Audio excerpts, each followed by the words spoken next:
பொன்னியின் செல்வன் 90வது அத்தியாயம்தான் பார்க்க போகிறோம்.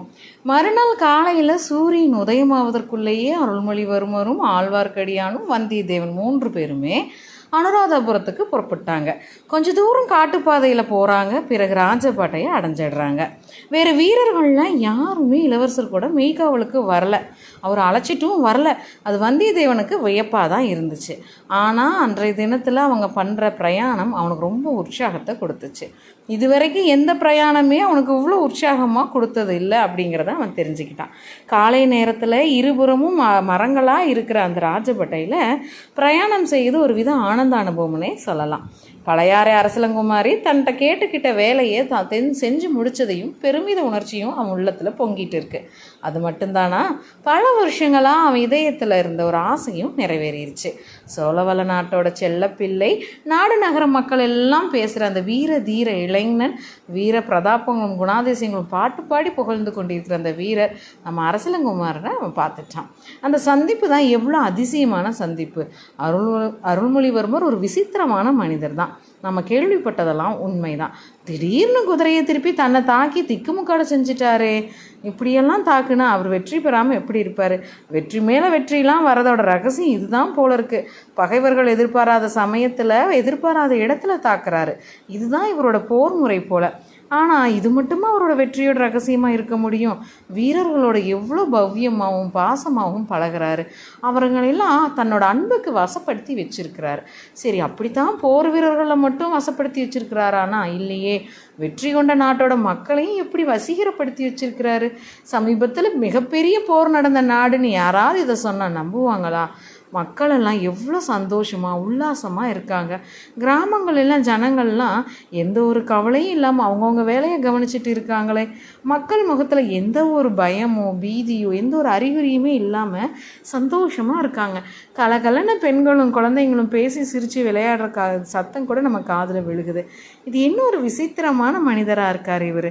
வெற்றி கொண்ட நாட்டு மக்களோட உணவு கூட வசப்படுத்தக்கூடாதுன்னு சோழ நாட்டிலிருந்து உணவுப் பொருட்கள்லாம் வரணும்னு கூட வற்புறுத்தியிருக்கிறாரே. ஒருவேளை இதெல்லாம் காரணமாக தான் பழுவேட்டையர்களுக்கு இவர் மேலே கோபம் வந்திருக்குமோ? அவர்கள் சுந்தர சோழரிடம் புகார் கூறியதும் இவையெல்லாம் வந்தியத்தேவனுக்கு நினைவு வந்துக்கிட்டே இருக்குது.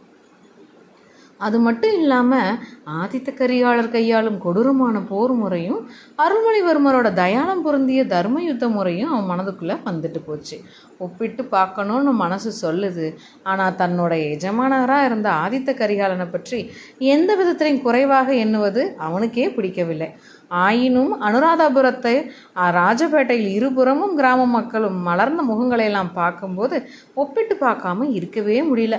அம்மம்மா, ஆதித்த கரிகாலர் யுத்தம் செய்து திரும்பிய நாடுகளெல்லாம் இது மாதிரி காட்சியை நம்ம பார்க்க முடியுமா?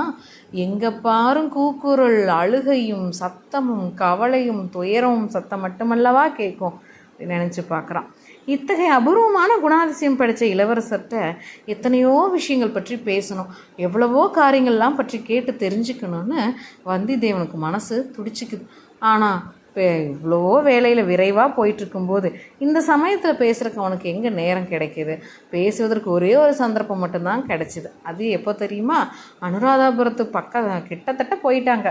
அந்த சமயத்தில் சாலை ஓரத்தில் ஒரு பெரிய புத்த பகவானோட சிலை இருந்துச்சு.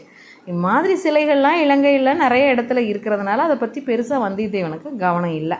ஆனால் பொன்னியின் செல்வர் சிலையின் அருகில் குதிரையை சடார்னு இழுத்து பிடித்து நிறுத்திட்டு இவனும் நிற்க வேண்டிய சூழ்நிலை ஆயிடுச்சு. முன்னாடி போயிட்டு இருந்த ஆழ்வார்க்கடியானும் குதிரையை நிறுத்தி திரும்பி இவங்க பக்கம் வரான். பொன்னியின் செல்வரோ சற்று நேரம் அந்த புத்த பகவானோடைய கம்பீரமான சிலையை உத்து கவனமாக பார்க்குறார்.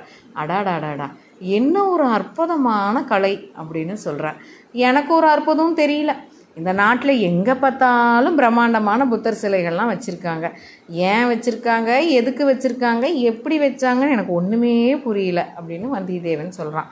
இளவரசர் வந்தியத்தேவனை பார்த்துட்டு சிரிக்கிறார். மனசில் இருக்கிறது அப்படியே பேசுகிற, இதுதான் எனக்கு ரொம்ப மகிழ்ச்சியாக இருக்குன்னு சொல்கிறார்.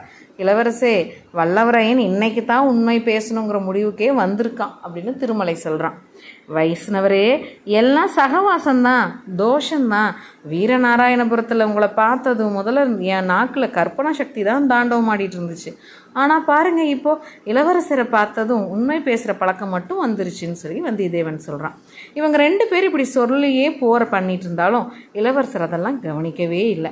சிலையோட தோற்றத்திலேயே உத்து உத்து பார்த்து ஆழ்ந்து போய் இருந்தார். உலகத்திலேயே சிற்பக்கலையின் அற்புதம் பூரணமாக விளங்கணும் அப்படின்னா 2 வடிவங்களில் தான். ஒன்று நடராஜர் சிலை, இன்னொன்று இந்த புத்தர் சிலைன்னு சொல்கிறார். ஆனால் நடராஜ வடிவங்கள் இம்மாதிரி பிரம்மாண்டமான வடிவங்களை நம் நாட்டில் ஏன் செய்யலை அப்படின்னு சிந்திக்கிறார். இலங்கையில் முற்காலத்தில் இருந்த மன்னர்கள்லாம் சிலர் மகா புருஷர்கள். அவர்கள் ஆண்ட ராஜ்யம் சிறிது, ஆனால் அவர்களுடைய மனசும் சரி அவர்களோட பக்தியும் சரி மிகப்பெரியது. புத்த பகவான் மேலே அவங்களுக்கு இருந்த பக்தியை எப்படி இவ்வளோ பெரிய வடிவங்கள் அமைச்சு அவங்க பக்தியை வெளிப்படுத்தியிருக்காங்க பார்த்தீங்களா. புத்த சமயத்தில் அவர்களுடைய பக்தியை பெரிய பெரிய ஸ்தூபங்களையும் அமைச்சு காட்டியிருக்காங்க. இந்த நாட்டில் உள்ள புத்தர் சிலைகளிலும் விகாரங்களையும் ஸ்தூபங்களையும் பார்த்துவிட்டு நம் சோழ நாட்டில் உள்ள சின்ன சின்ன சிவன் கோயிலெலாம் நினச்சா எனக்கு மனசு கஷ்டமாக இருக்குன்னு சொல்கிறாரு. இப்படியெல்லாம் சொல்லிட்டு குதிரையிலிருந்து இறங்கிய இளவரசர் புத்தர் சிலைக்கு பக்கத்தில் போகிறார். சிலையின் பத்ம பாதங்களை, அந்த பாதங்களை அலங்கரித்த தாமரை மொட்டுகளையும் கொஞ்சம் நேரம் கவனமாக பார்க்குறார். பின்னர் புத்தர் சிலையோட பாதங்களெல்லாம் தொட்டு கும்பிட்டுட்டு பழையபடி குதிரையின் மேலே ஏறுறார். குதிரைகள் சற்று மெதுவாக தான் போகுது. ஏது இளவரசர் புத்த மதத்தில் சேர்ந்துடுவார் போல இருக்குதே என்று வந்தியத்தேவன் திருமலையிடம் சொன்னது இளவரசர் காதில் விழுந்தது.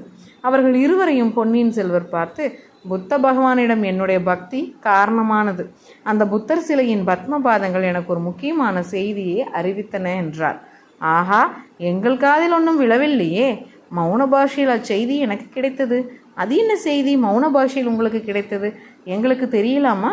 இன்றிரவு 12 நாழிகைக்கு அனுராதபுரத்தில் சிம்மத்தாரை தடாகத்துக்கு அருகில் நான் வர வேண்டும் என்று பகவானுடைய பாதமலர்கள் எனக்கு அறிவித்தன என்றார் பொன்னியின் செல்வர்.